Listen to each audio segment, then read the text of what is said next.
पिछले एपिसोड में आपने देखा था कि जिस घर में खुशियों का मेला लगा था, जहां हर कोने से शादी की शहनाइयां और रस्मों की रौनक गूंज रही थी, वहां अचानक एक ऐसा तूफान आया जिसने पूरे माहौल को हिला दिया।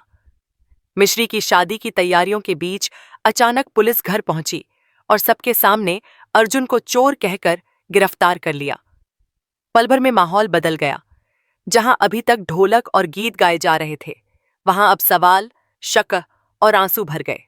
अर्जुन ने पुलिस से बार बार कहा कि वह निर्दोष है, उसने कोई चोरी नहीं की, लेकिन उसकी हर बात को नजरअंदाज कर दिया गया। घरवाले भी उसके खिलाफ खड़े हो गए।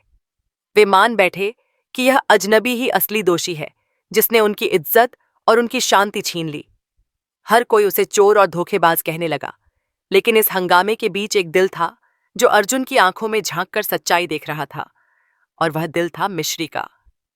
मिश्री को यकीन था कि अर्जुन जैसा इंसान ऐसा गुनाह कर ही नहीं सकता। उसकी आत्मा बार बार कह रही थी कि अर्जुन निर्दोष है। और तभी माता रानी के दरबार में भी ऐसा इशारा मिला जैसे देवी खुद अर्जुन की बेगुनाही पर मुहर लगा रही हों। यही विश्वास मिश्री की सबसे बड़ी ताकत बन गया।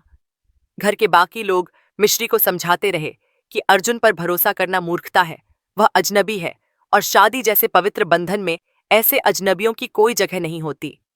लेकिन मिश्री ने सबके खिलाफ जाकर अपनी हिम्मत से अर्जुन को छुड़वाया। उसकी यह हिम्मत सबको हैरान कर गई। और फिर सामने आया वो सच जिसने सबके पैरों तले जमीन खिसका दी। चोरी हुआ सोना अर्जुन के पास नहीं था, बल्कि घर की ही दीवार में छुपा मिला। इसका मतलब साफ था कि अर्जुन को फंसाने के लिए किसी ने बहुत चालाकी से जाल बुना था। परिवार को अपनी गलती का एहसास हुआ, लेकिन अर्जुन के साथ किए गए अन्याय की भरपाई इतनी आसान नहीं थी। इस बीच मिश्री और अर्जुन का रिश्ता और मजबूत होता गया। अर्जुन ने मिश्री से कहा कि खुशी कोई तोहफा नहीं होती, बल्कि एक चुनाव होती है जिसे इंसान खुद करता है।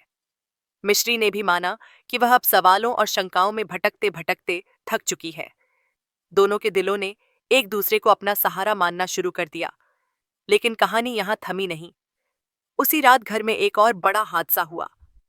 अनामिका और अश्विन पर किसी ने पीछे से हमला किया और दोनों बेहोश हो गए। पूरा घर दहशत में आ गया। सबको लगने लगा कि परिवार के भीतर ही कोई गद्दार है जो छुपकर चालें चल रहा है। जैसे ही परिवार इस डर से उबरने की कोशिश कर रहा था, तभी एक अनजान फोन कॉल ने सबको हिलाकर रख दिया। शकुंतला जी को फोन पर बताया गया कि जो वेडिंग प्लानर उनके घर में बैठा है, वह कोई और नहीं बल्कि असली अर्जुन अवस्थी है। वही अर्जुन जिसने पहचान बदलकर घर में प्रवेश किया है। यह सुनते ही शकुंतला जी के होश उड़ गए। उन्हें लगा कि अर्जुन ने न सिर्फ घर वालों को धोखा दिया, बल्कि मिश्री को भी। अब माहौल और भी पेचीदा हो चुका है। मिश्री दौराहे पर खड़ी है। एक तरफ उसका परिवार है जिन्होंने बचपन से उसके लिए सब कुछ किया, और दूसरी तरफ अर्जुन है जिसकी आंखों में उसे सच्चाई और मोहब्बत दिखती है। सवाल यह है कि मिश्री किस रास्ते को चुनेगी। क्या वह अपने दिल की आवाज सुनेगी, या फिर परिवार की इज्जत के लिए अर्जुन से दूरी बना लेगी। उधर अर्जुन ने साफ ऐलान कर दिया, चाहे कितनी भी दूर चली जाओ, तुम्हें लौटकर मेरे पास ही आना है।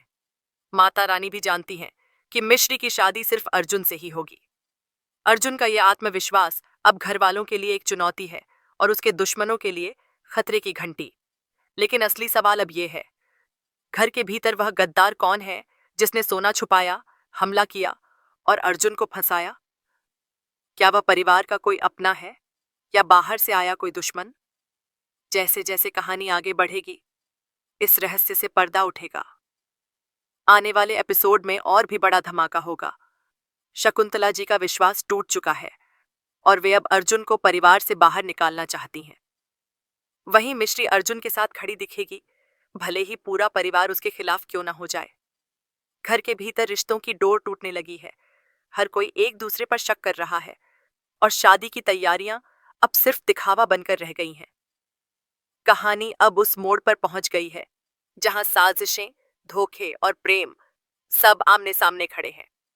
सवाल यही है, क्या मोहब्बत अपनी ताकत से हर चाल को मात दे पाएगी? क्या मिश्री और अर्जुन की किस्मत उन्हें मिलाएगी, या परिवार की दीवारें उन्हें हमेशा के लिए जुदा कर देंगी?